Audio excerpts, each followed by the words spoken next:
வணக்கம். கதையின் பெயர் அம்மா ப்ளீஸ் எனக்காக. அத்தியாயம் 3.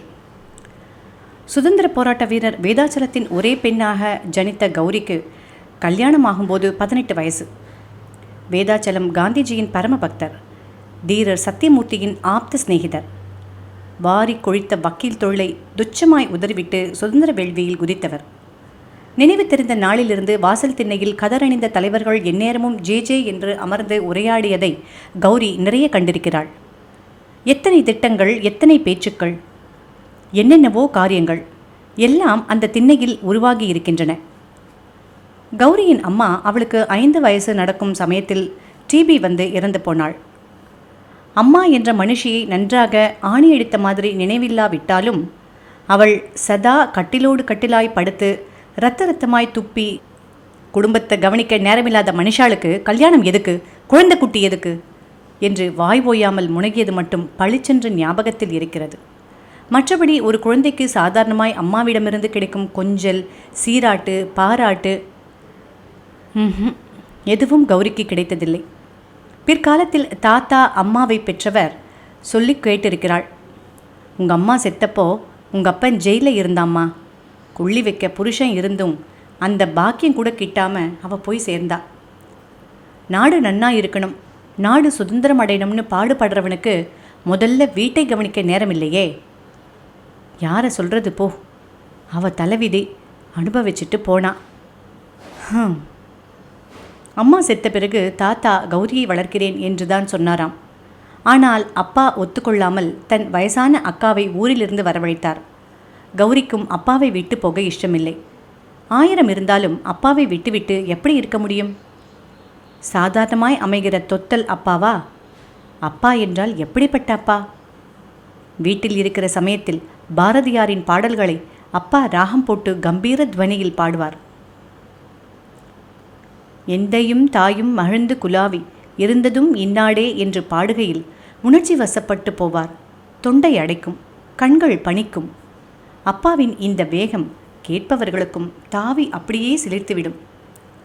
பிற்காலத்தில் நாட்டின் சிறந்த தலைவர்களாய் கருதப்பட்டவர்கள் எல்லோரும் அப்பாவை பார்க்க வருவார்கள். ராஜாஜி வருவார், காமராஜர் வருவார், இன்னும் யார் யாரோ. ராட்டையில் நூல் நூற்றுக்கொண்டே வட்டமாய் உட்கார்ந்து மெல்லிய குரலில் ஓயாமல் பேசுவார்கள். நீர்மோர் கரைத்து அத்தை கொடுத்ததை செம்பில் எடுத்து போய் டம்ளர்களில் விட்டு தலைவர்களிடம் நீட்டுவாள் கௌரி. அட கௌரி குட்டி, எப்படி இருக்க என்று ஆசையுடன் கேட்டு ராஜாஜி மடியில் இருத்தி கொள்வார். இவ பாடி நீங்கள் கேட்கலையே கௌரி, வந்தே மாத்திரம் இல்லைன்னா தண்ணீர் விட்டோ வளர்த்தோம், பாடுமா. அப்பாவின் குரலில் பெருமை எட்டி பார்க்கும். கௌரி பாடுவாள். 2 வரிகளை அவள் பாடுவதற்குள் அப்பாவும் கூடவே முனகலாய் தொடங்கி வேகம் தாங்காமல் வாய்விட்டு பாட முற்படுவார். எண்ணற்ற நல்லோர் இதயம் புழுங்கியிரு, கண்ணற்ற செய்போர் கலங்குவதும் காண்கிலையோ என்ற வரிகளை பாடும்போது நிஜமாகவே வேதாச்சலம் கண்களில் தாரை தாரையாய் நீர் பெருகும். பொதுக்கூட்டங்களில் அப்பா பேசி கௌரி நிறைய கேட்டிருக்கிறாள். 1000 தலைகள் திரும்பின இடங்களெல்லாம் தலைகள். வந்தே மாதரம் என்று அப்பா குரல் கொடுத்தால் லட்சோபலட்சம் வந்தே மாதரங்கள் திரும்ப செவிப்பறையில் முழங்கும். ஒளிப்படைத்த கண்ணினாய் வா வா வா என்று அப்பா தொடங்கிவிட்டால் கூட்டம் தேன் குடித்த நரியாக மாறுவதை எத்தனையோ முறைகள் கௌரி கண்டிருக்கிறாள். கிளிப்பிடித்த நெஞ்சினாய் போ போ போ, கீழ்மை என்றும் வேண்டுவாய் போ போ போ. அப்பா சிங்கக் குரலில் முழங்கும்போது வானம் வையம் மண்ட சராச்சரம் எல்லாம் போ போ போ என்று ஒலித்து வெள்ளையனை வெளியேற ஆணையிடுவது போல இருக்கும். உப்பு சத்தியாகிரகம், வெள்ளையனே வெளியேறு, அந்நிய உடைமைகள் பகிஷ்காரம் என்று ஒன்றுவிடாமல் அத்தனையிலும் சம்பந்தப்பட்டு முன்னணியில் நின்று ஊர்வலத்தை நடத்தினார் வேதாச்சலம். எத்தனை தடியடிகள், எத்தனை சிறைவாசங்கள், எதை சொல்ல எதை விட. 1947ஆம் ஆண்டு சுதந்திரம் வந்த அன்று இமையோடு இமை சேர்க்காமல் வேதாச்சலம் உழைத்து சுதந்திர நாளை கொண்டாடினார். நகரின் முக்கிய தெருக்களில் கூட்டம், ஊர்வலம், கொண்டாட்டம், ஏழைகளுக்கு அன்னதானம். ஒலிப்பெருக்கி ஒன்றை வீட்டு வாசலில் பொருத்தி ஓயாது கௌரியும் மற்றவர்களும் வந்தே மாதரம் சொல்ல கட்டளையிட்டார். ஆடுவோமே பள்ளு பாடுவோமே, ஆனந்த சுதந்திரம் அடைந்து விட்டோம் என்று கூத்தாடினார். இந்த பூரிப்பை அவர் அனுபவிக்க இறைவன் எங்கே அவகாசம் கொடுத்தான்? மறுவருஷம் காந்தி மகான் சுட்டுக் கொல்லப்பட்ட போது அந்த அதிர்ச்சியை தாங்க இயலாதவராய் வேதாச்சலம் மனசில் ரொம்ப அடிபட்டு போய் படுத்த படுக்கையானார். மேற்கொண்டு வருஷங்கள் 4 போவதற்குள் எந்த ஒரு தினசிலும் வருவாய் இல்லாமல் போகவே குடும்பம் நடத்த அவர்கள் திண்டாடித்தான் போனார்கள். இன்டரில் கௌரி தங்கப் பதக்கங்களுடன் தேர்வு பெற்றும் உதவி பணம் கிடைத்து மேலே படிப்பை தொடர வழி இருந்தும் அவள் அதை விரும்பாமல் பள்ளி ஒன்றில் ஆசிரியை உத்தியோகம் தேடிக்கொண்டு அப்பாவை கவனிக்க வீட்டோடு இருக்கத் தொடங்கியது அப்போதுதான். கௌரிக்கு 18 வயசு நடக்கையில் ஒரு நாள் அதிர்ஷ்ட தேவதை அவர்களிடம் வலிய வந்தாள். தஞ்சாவூரை பூர்வீகமாக கொண்ட சங்கரின் பெற்றோர் ஒரு நல்ல நாளில் வெற்றிலை பழம் மஞ்சள் பூவுடன் கௌரியை பெண் கேட்டு வந்தனர்.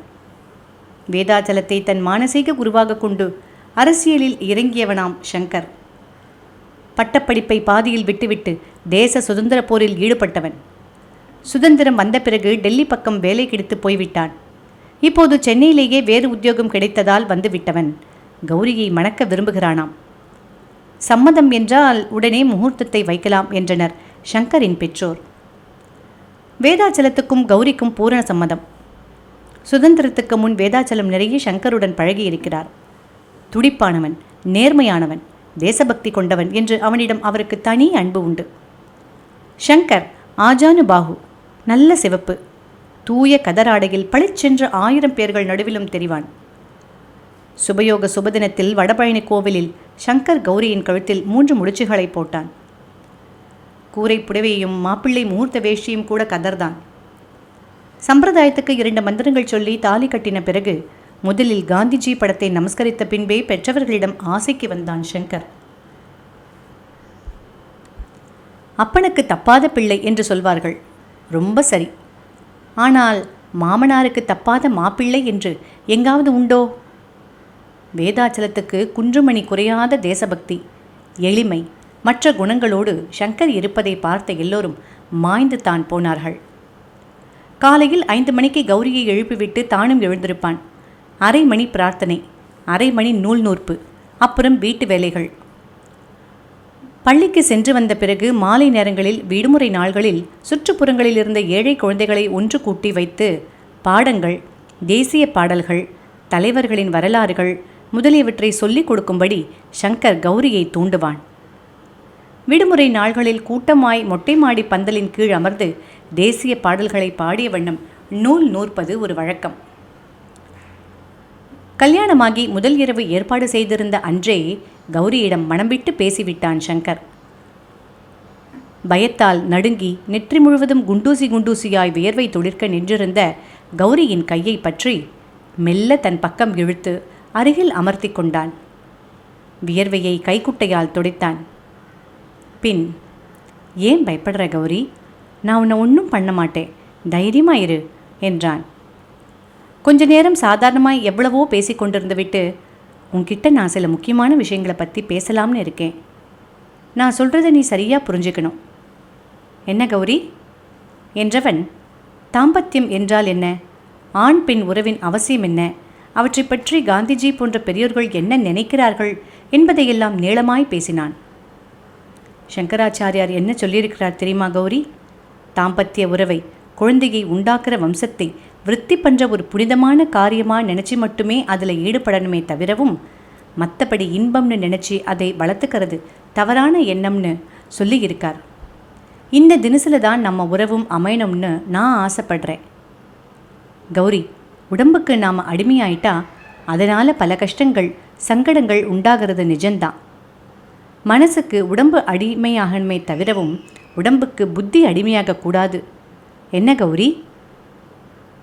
நீ தியாகியோட பொண்ணு, உனக்கு நான் சொல்லி எதுவும் தெரியணுங்கிறது இல்லை.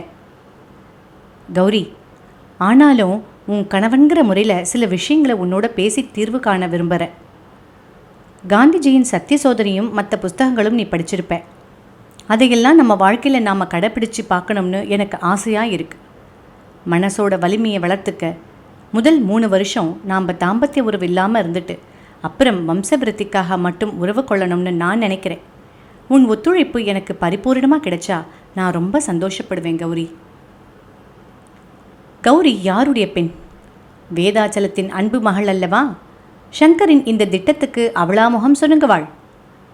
தெளிந்த முகத்தோடு கணவனை நிமிர்ந்து பார்த்தவள் உதடுகளில் சின்ன சிரிப்பு. உங்கள் இஷ்டம் வேறு, என் இஷ்டம் வேறா என்று கேட்டும் சிரிப்பு. பூ, எத்தனை சின்ன விஷயம், இதற்கு இவ்வளவு பீடிகையா என்று கேட்கும் சிரிப்பு. கௌரியின் சம்மதம் தனக்கு அளித்த குதூகலத்தை காட்டிக்கொள்ளும் தினுசில் அவள் கைகளை எடுத்து தன் நெஞ்சில் பதித்து கொண்டான் சங்கர். ஜெயபிரகாஷ் நாராயணன் தெரியுமில்லையா? திருமணமான நாள்லேருந்து அவரும் அவர் மனைவியும் அண்ணன் தங்கை போல வாழறாளாம். நமக்கு அந்த மாதிரி வாழ்வு தேவையில்லை. ஆனால் மனசை கட்டுப்படுத்திய கணவன் மனைவியாவே நாம் இருக்கணும். என்ன கௌரி?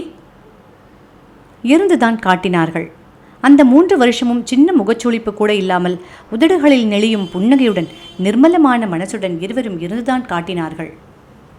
கணவனின் தூண்டுதலால் பள்ளி மற்ற வேலைகள் செய்தது போக பாக்கி இருந்த நேரத்தில் டைப்பிங் இன்ஸ்டிடியூட்டுக்கு போய் 2 வருஷத்தில் ஹையர் பாஸ் செய்திருந்தாள்.